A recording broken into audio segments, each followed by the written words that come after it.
Okey, Assalamualaikum. Apa khabar semua? Hari ni Fida nak share pasal keadaan tai telinga dengan tak ada body odor. Macam hari tu ada pernah buat posting kan pasal ni. So, nak tahu apa kaitan jenis tahi telinga dengan kemungkinan bau badan anda adalah tengok keadaan tahi telinga tersebut. Kalau dianya basah, kemungkinan besar anda akan mengalami body odor, BO. Kalau sekiranya tahi telinga anda kering, anda kemungkinan besar tidak mengalami BO. Macam saya, tahi telinga saya kering. So, masa saya muda-muda, saya peliklah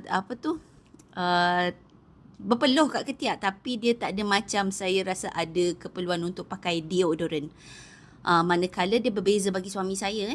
Suami saya dia punya tahi telinga basah. Anak lelaki saya pun sama. And then mereka perlukan deodorant because macam just minyak wangi sahaja tak boleh nak cover sebab minyak wangi dia dekat sekitar badan, manakala deodor ketiak yang macam selalunya mengeluarkan body odor kebanyakannya adalah daripada ketiak. So ketiak dekat situ dia ada bakteria yang mereaksi dekat kita punya bau peluh badan, sebab tu dia perlukan deodorant dia punya produk deodorant begitu. Untuk menyahkan bau body odor.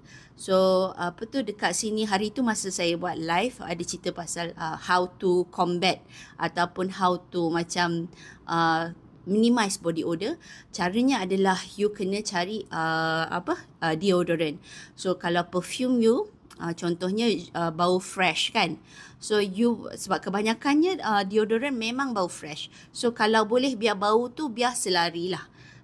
So kalau macam the ideal is deodorant yang dihasilkan bau yang sama dengan perfume. Macam contoh-contoh designer brand dia selalu bagi set tau perfume untuk lelaki, dia bukan hanya buat hanya buat perfume saja, dia pun menghasilkan deodorant khusus untuk lelaki. Manakala untuk wanita saya perasan macam jarang, tak selalu tapi jarang. Sebab saya bukan target market mereka. Manakala adakah saya ni selamanya macam, sebab saya ni memang minimal body odor, tapi adakah itu tak bermaksud saya tak mempunyai bau bila tak mandi? So tak, itu bermaksud hygiene pun you kena jaga.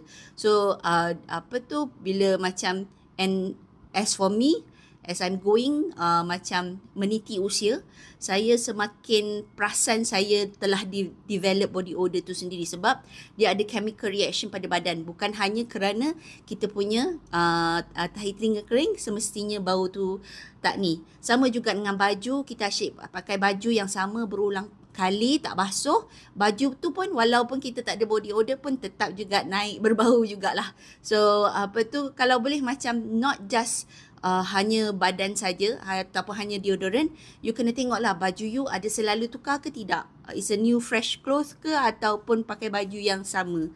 So benda tu menjadi macam antara faktor-faktor lah kita kena tengok balik kat kita punya attire, pemakaian kita. So semoga ianya bermanfaat kepada semua. Dan harap semua dapat sesuatu daripada sini untuk to combat your body odor dengan pemakaian minyak wangi as well as deodorant. Okay, Assalamualaikum. Terima kasih kerana menonton.